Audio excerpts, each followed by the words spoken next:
Tonight's program will be presented by Tom Nemeth, editor of Railpace. Tom has made several other presentations to the chapter over the last few years, and tonight's going to be another top-notch show. Tonight's program is going to be on the Delaware, Lackawanna, and Western's Bloomsburg's branch during the early to mid-1970s. This branch had regular use of A-B-B-A Erie-Lackawanna F-units between Scranton and the Reading connection at Rupert, just south of Bloomsburg. This operation ran 7 days a week and was a big draw for rail fans back then, since EMD units were rapidly being replaced with older units. So all yours, Tom.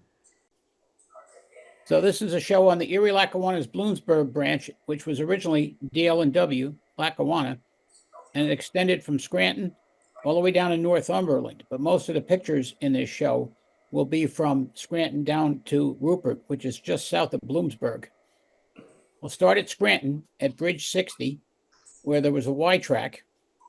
And this was the normal power, A-B-B-A F-7s.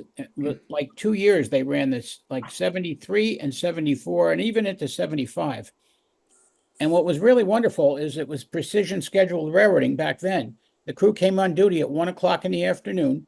So even in the short days of the year, you could get pictures. And you could be sure if you spent 2 hours driving to Scranton, you'd catch the train. This is Taylor Yard, which is still there and now run by Norfolk Southern. And this is the view from the cab of an engine. And here's the power, which came down from Scranton Engine Terminal, which is now Steamtown, and came down to Taylor to get the train. And got a couple of different shots on different days at Taylor.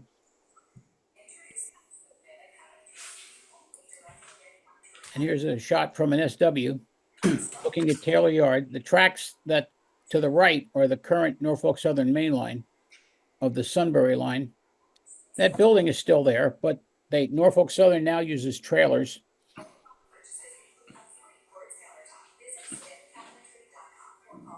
And here's a shot out of the back of a switcher. Sometimes if an F unit was shopped at Steamtown or at Scranton, they would substitute a Jeep. So you had some variety in motive power. It was usually A-B-B-A F-7s, but sometimes you'd get RS3s or GP7s or a mixture. It's still at Taylor Yard. And these pictures are all from slides. They're all scanned. We didn't have digital back then. Notice the switch lamps. And sometimes you would get other power besides F units. Now here's Alco Century 424s and a Jeep on a train that would run down to Rupert. That building on the left is gone. That's been demolished. And today the Reading and Northern comes in and interchanges here. And so does the Delaware Lackawanna. They come down from Scranton. Both of them come to Taylor to get their trains. Their interchange traffic from Norfolk Southern.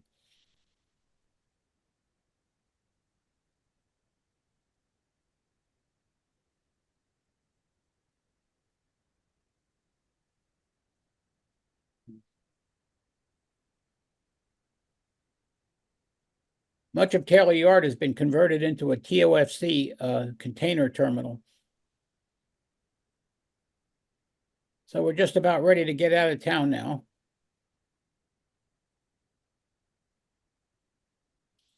That was one of the Erie-Lackawanna crew house buildings at Taylor.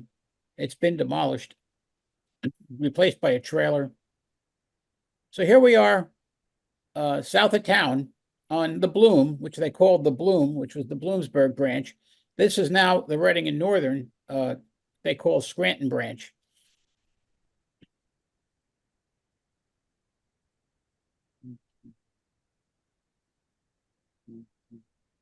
And here we are heading out of town. It was possible to get cab rides back before FRA and all the regulations that you have today. Now, south of Taylor, you have the town of Old Forge, and there's a passenger station there that's still there. You can still get a shot of Reading and Northern coming by this building. They come up in the morning to go to Taylor. That's looking north. It is single track now. The Bloom was mostly single track, but the part from Taylor down to Pittston was double track.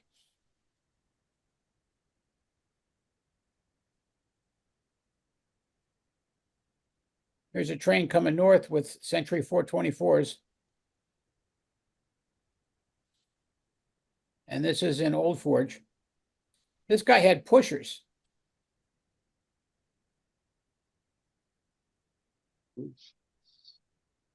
Over the years, the time of departure changed. That's crossing the Lackawanna River on the Bloom, which is now Reading and Northern. You can get this shot today with Reading and Northern power.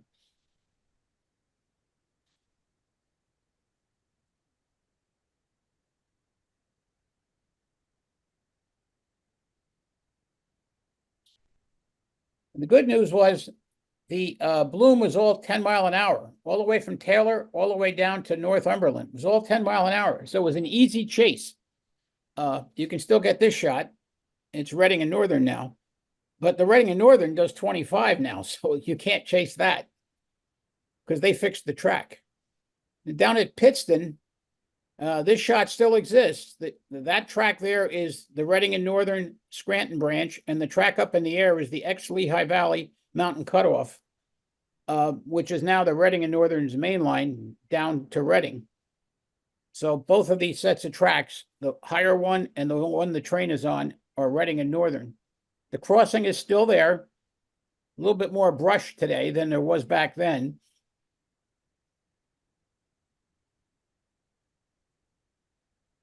And as you can see, over the years, there was quite a variety of motive power. The last 2 years, 74, 75, you had the F-units. But the few years preceding that, you had a mix of Geeps and Centuries and RS3s. Speaking of RS3s, here we are. This is at Pittston, where there was a diamond crossing over the Lehigh Valley's Wilkes-Barre branch. The track from left to right is the Lehigh Valley passenger line through Wilkes-Barre. And of course, the train is on the Bloom. And behind the F unit to the left is the Lehigh Valley Mountain Cutoff, which is today's Reading and Northern main line.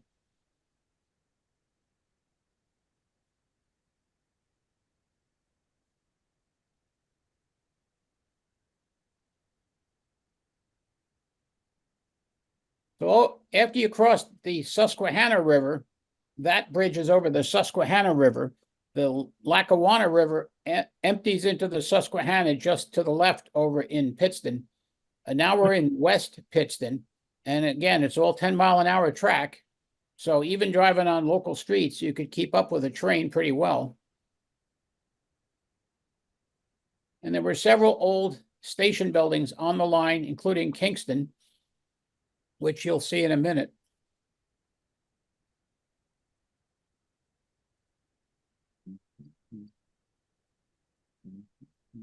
This track still exists, but it is basically unused.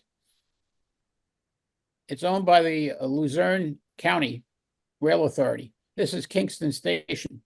And here you have leased Delaware and Hudson RS3s that the Erie-Lackawanna borrowed. And of course, that's Railroad Avenue.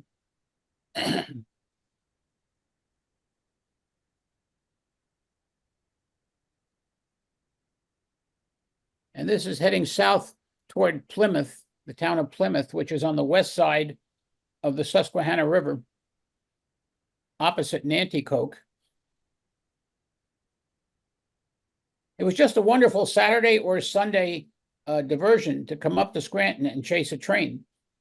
It ran on time every day. It was predictable. You knew what the power was going to be. And it was like shooting fish in a barrel. It was like shooting fish in a barrel at 10 miles an hour. This is from the overhead bridge that comes across from Nanticoke.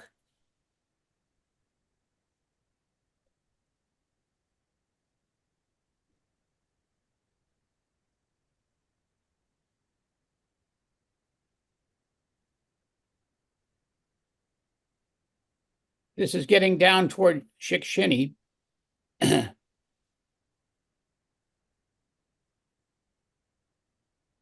This is south of Plymouth.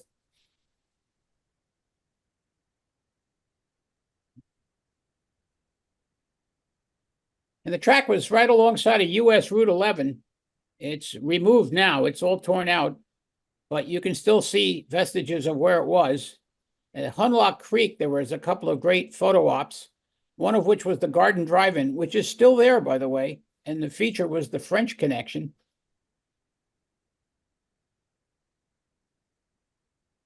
And that's, I think they moved that. That was the Hunlock Creek Station, which had been rotated 90 degrees from the track. And I think it's been removed and moved somewhere else. But there's a train going by it just to prove that the track was still active back then.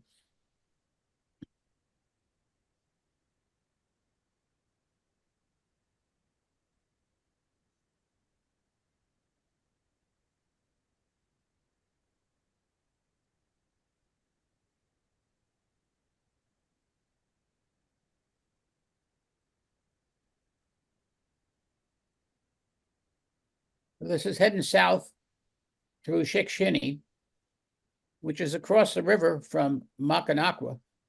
These are all Indian names. But it was still a pleasure to shoot trains here. The lighting was usually right because the train was southbound in the afternoon, so the sun was usually over on the roadside. Now that's a northbound. The two trains usually passed at Berwick. There was one each way every day. They ran 7 days a week.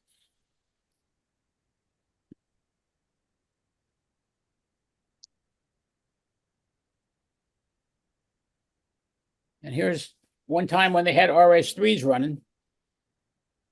I mean, you think you would get tired of shooting F-units all the time.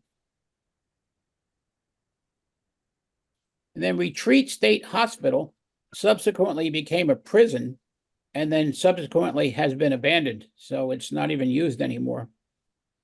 Now, along Route 11, there was a section where you could climb up a hill and get a nice shot and just pray that a tractor trailer wasn't going to come by at the moment the train was coming. That's a northbound.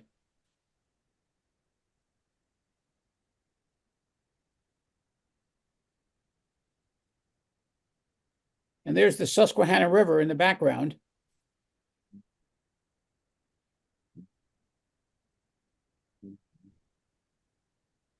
And here we are with our RS3s again. And that's Route 11. Most of the traffic is on Interstate 81, so Route 11 is not that busy.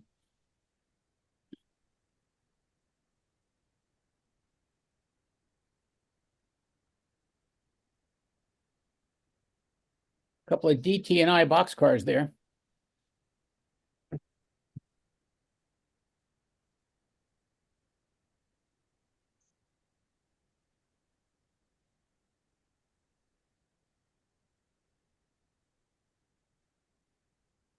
And there's a switcher. The SW was the local switcher in Berwick, and I guess they were bringing it up to Scranton for its monthly inspection. There's another northbound train, this one with just RS3s.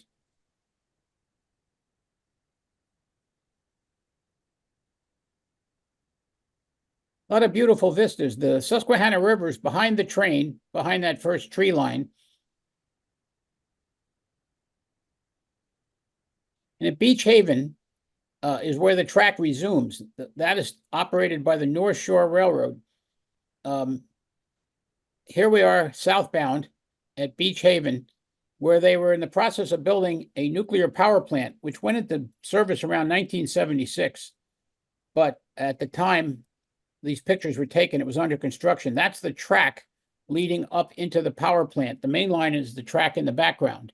Quite a grade, but that was just for delivering construction materials, not coal trains, because it's a nuclear power plant. They call it the Susquehanna Steam Station. That's the official name of the power plant, because they didn't want to call it the Susquehanna Nuclear Power Plant because it would freak everybody out after 3 Mile Island. So even today, it's still known as the Susquehanna Steam Station.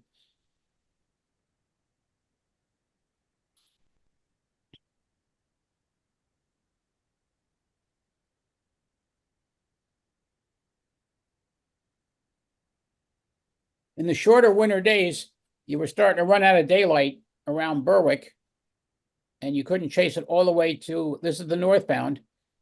You couldn't chase it all the way to Northumberland. And not every train ran through to Northumberland. It was usually like every other day. Most trains turned at Rupert, which was the Reading connection south of Bloomsburg. Now here's an interesting combo: a Jeep, a GP35, a B unit, an F7A unit, and a switcher. So every trip, you had a little bit of variety. There's the track leading into the power plant in the foreground.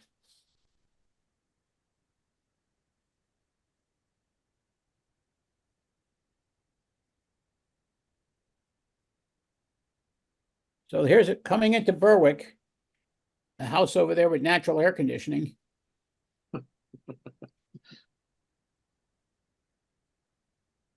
And that's the bridge that the previous shot was taken from.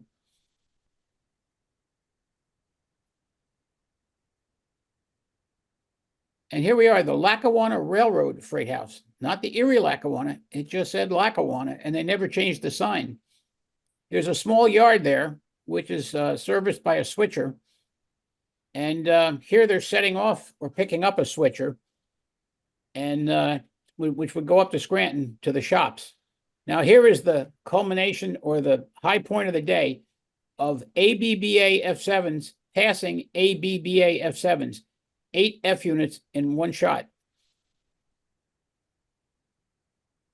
That was the only place there was a passing siding on the entire line between Scranton and Northumberland. So they had to pass there.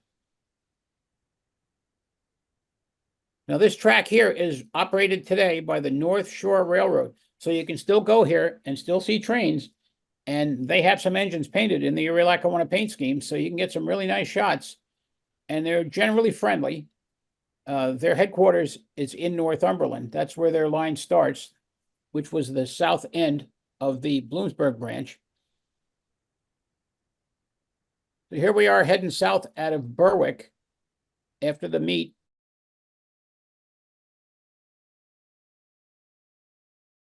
And there's the Norfolk Southern 2B thoroughbred. And here we are heading south from Berwick toward Bloomsburg, still alongside of Route 11. Now, this is gone, but it was the Carroll Park and Western. It was kind of like a Wild West city, and they had a little loop of track that had a steam train on it.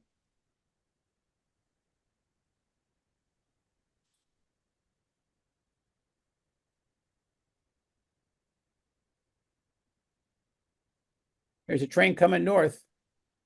They had quite a lot of railroad stuff there. And then one day the place just disappeared. And here we are. That's another northbound between Berwick and Bloomsburg.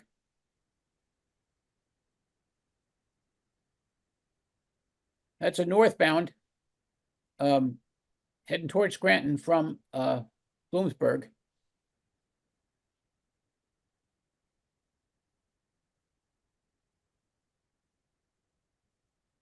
Remember, this track is still here, so you can still get these photos. Although I don't think that railroad crossing sign is still there.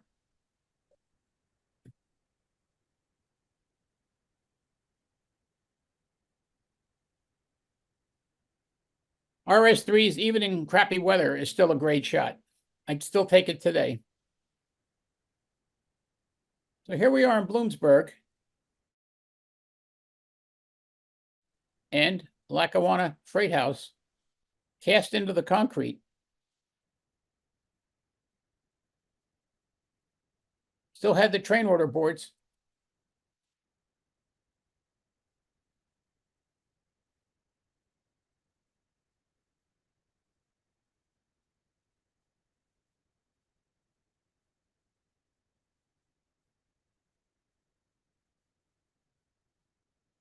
There's a northbound at the same location.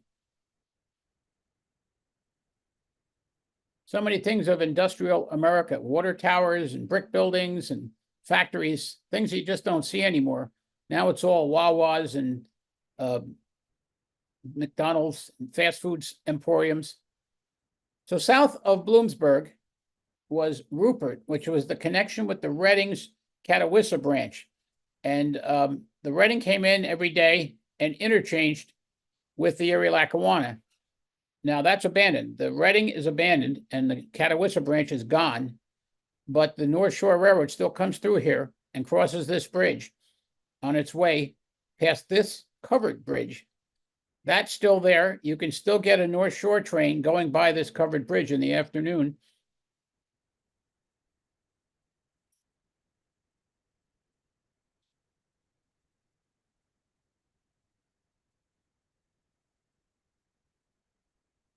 You can still get that shot with a North Shore train. Now notice there's two A units here. It's A-B-B-A. 5 of them.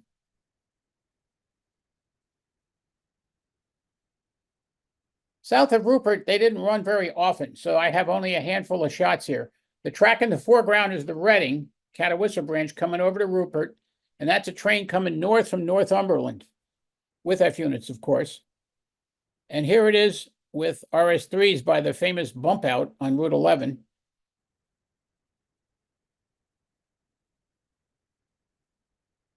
And a Pittsburgh and Shawmut hopper car, loaded with coal, probably came in off the Pensy.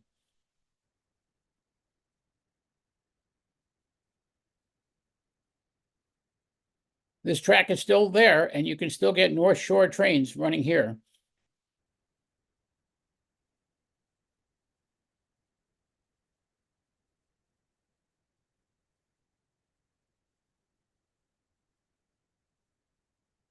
And that's it.